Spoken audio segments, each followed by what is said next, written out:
अनिल अंबानी, वो नाम जो कभी भारत के सबसे अमीरों में शुमार था, लेकिन अब कर्ज के पहाड़ तले दबा हुआ है। ईडी 800 करोड़ के फ्रॉड केस में पूछताछ कर चुकी है। राफेल डील में 30,000 करोड़ के आरोप लगे हैं और कंपनियां बैंकरप्सी की कगार पर हैं।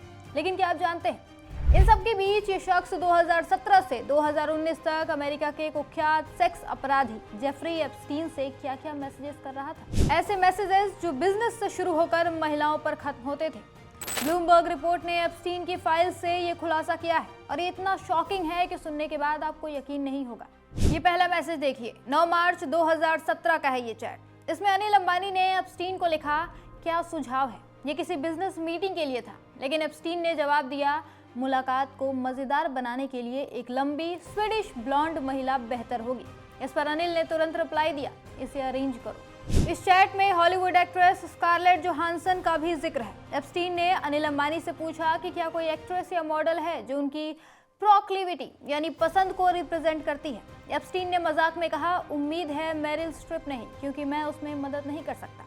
इस पर अनिल अंबानी ने तुरंत जवाब दिया, बेटर टेस्ट माय फ्रेंड, हमारी अगली मूवी स्कारलेट जोहानसन के साथ है। एप्स्टीन ने फिर रिप्लाई किया, मुझे खुशी हुई कि तुम यंग ब्लॉन्ड्स को पसंद करते हो, पुरानी से बेहतर। जान लीजिए कि उस समय अनिल अंबानी की company Reliance entertainment Scarlett Johansson की film ghost in the shell की को प्रोड्यूसर थी, जो उसी साल रिलीज हुई। अनिल ने स्कारलेट का जिक्र इसलिए किया क्योंकि वो उनकी कंपनी की फिल्म से जुड़ी थी और ये एक तरह से उनकी बेटर टेस्ट दिखाने का तरीका था। ध्यान रहे, ये वही एप्स्टीन था जिसे 2008 में नाबालिग लड़कियों से जुड़े यौन अपराध में सजा हो चुकी थी। सब जानते थे वो क्या करता था, नाबालिगों की ट्रैफिकिंग, ब्लैकमेल।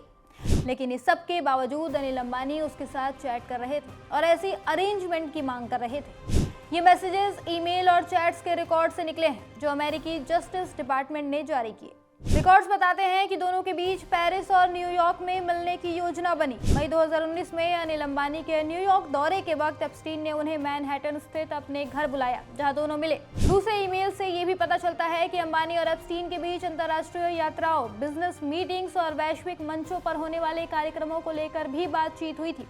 इनमें पेरिस, न्यूयॉर्क और वर्ल्ड इकोनॉमिक फोरम के कार्यक्रमों में संभावित मुलाकातों का जिक्र है। इन चैट्स में मोदी जी का भी नाम है। चैट्स में एप्स्टीन ने मोदी जी की 2017 इजराइल विजिट पर कमेंट किया।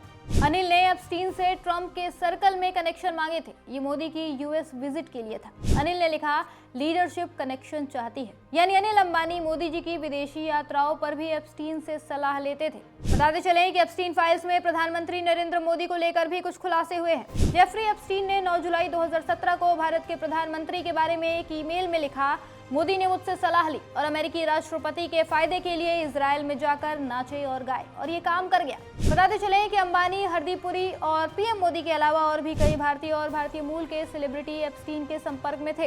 इनमें फिल्मकार मीरा नायर, डायरेक्टर अनुराग कश्यप, अभिनेत्री नंदिता दास और वेलनेस गुरु दीपक चोपड़ा का नाम शामिल है। बात करें जेफरी एप्स्टीन की, तो वो न्यूयॉर्क का करोड़पति फाइनेंसर था। उसकी बड़े नेताओं और सेलिब्रिटीज से दोस्ती थी। उस पर 2005 में नाबालिग लड़की के साथ यौन उत्पीड़न का आरोप लगा। 2008 में उसे नाबालिग से सेक्स की मांग करने का दोषी ठहराया गया, जिसके बाद उसे 13 महीने की जेल हुई। फिर 2019 में जेफरी को सेक्स ट्रैफिकिंग के आरोपों में गिरफ्तार किया गया, लेकिन मुकदमे से पहले ही उसने जेल में आत्महत्या कर ली और अब इतने सालों बाद उसको लेकर बड़े बड़े खुलासे हो रहे हैं।